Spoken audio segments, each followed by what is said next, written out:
Ariel Helwani in Sydney, Australia, gearing up for UFC 127 alongside Michael Bisping, who faces Jorge Rivera this Saturday night live on pay-per-view. And Mike, so much to talk to you about with this fight. Wow, a lot of emotions going into this one. And we talked to Jorge about the videos and all that stuff. At any point, do you feel as though he crossed the line with some of the things he said about you?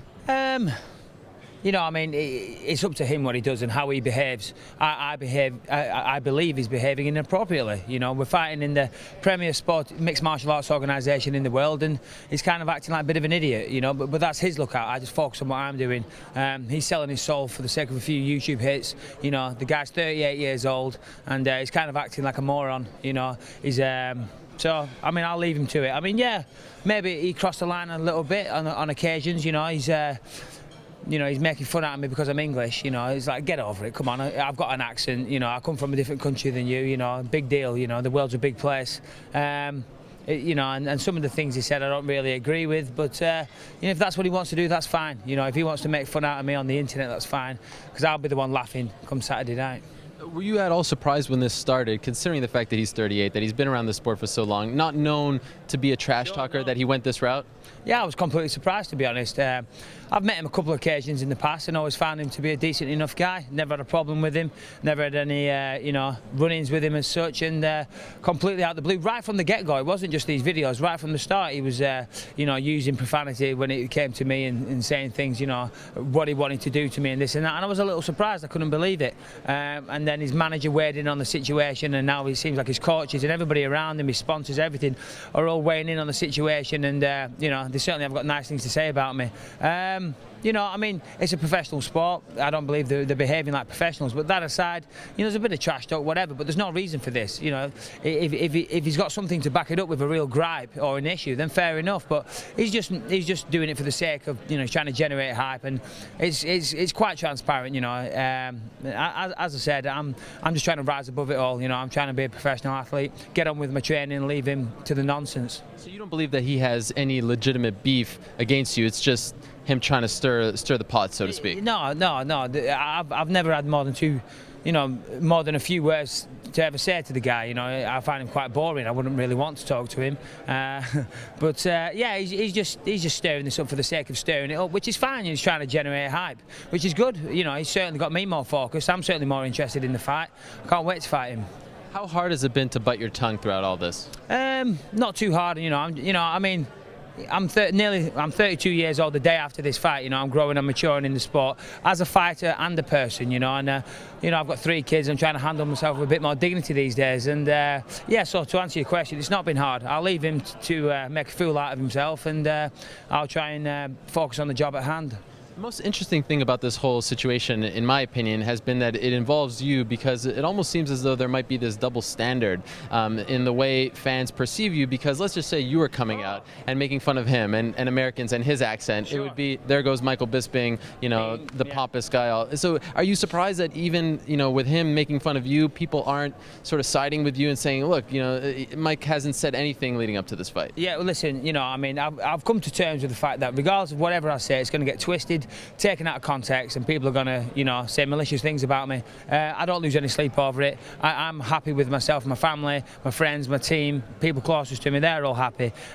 So I'm not losing any sleep over it. But you're right, there is double standards. If I was talking about his heritage, talking about Americans, talking about Hispanics, talking about blacks or Jews or whatever, that's cool. But because I'm English, I'm fair game, and you can make fun of where I come from, can you? But that's all right, is it? It's not all right, I mean, I'm not bothered. I mean, I take it with a pinch of salt, so I'm not going to get upset. But if I was to do the same thing as he said, there'd be an uproar. Do you sit down and watch all the videos, or do you just have people telling you what he's saying? You know what? I saw the first one, I saw the second one, and then, yeah, I mean, there's little bits of it that may be quite funny, but, after that, it's like, whatever. I'm not interested. I'm just focusing on my training.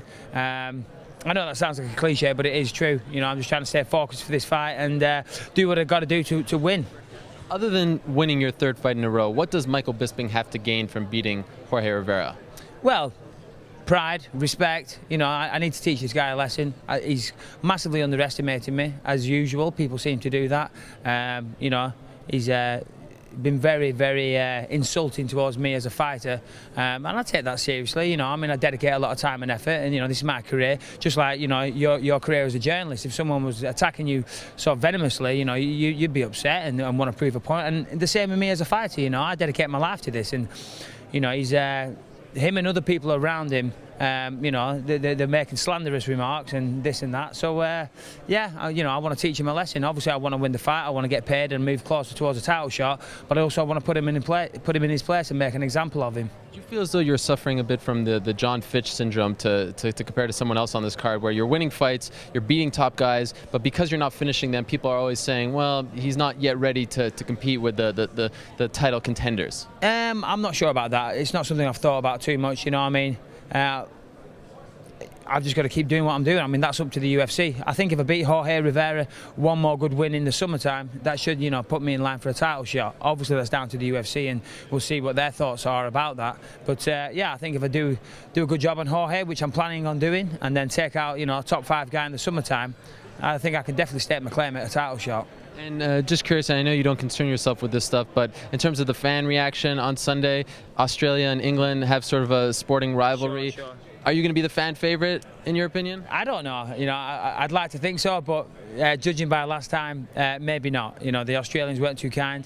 We're fighting Vanderlei, who's a big star here. True, I was fighting Vanderlei. I think most people go in there when they're fighting Vanderlei as, you know, not the favourite. So, I don't know, we'll see. You know, I mean, I love Australia. My girlfriend's Australian. My kids have Australian passports. So it'd be nice. Everyone wants to get cheered. Come on, you know, I'm not going to lie. But if I don't, I won't lose any sleep. And final question, any update on the soap opera career? Any new things coming through the pipeline? Let's get this straight. I don't have a soap opera career. Okay, there's a couple of projects in the pipeline. Oh, really? Wow. Nothing I can speak of yet. Okay. You know how it is. Until you put pen to paper, it's all talk. Well, one thing is for certain, this Sunday afternoon in Sydney, Saturday live on pay-per-view in the United States, Michael Bisping will get to settle the score with Jorge Rivera. We can't wait for this one, Mike. Thank you so much for the time. Pleasure. Thank you.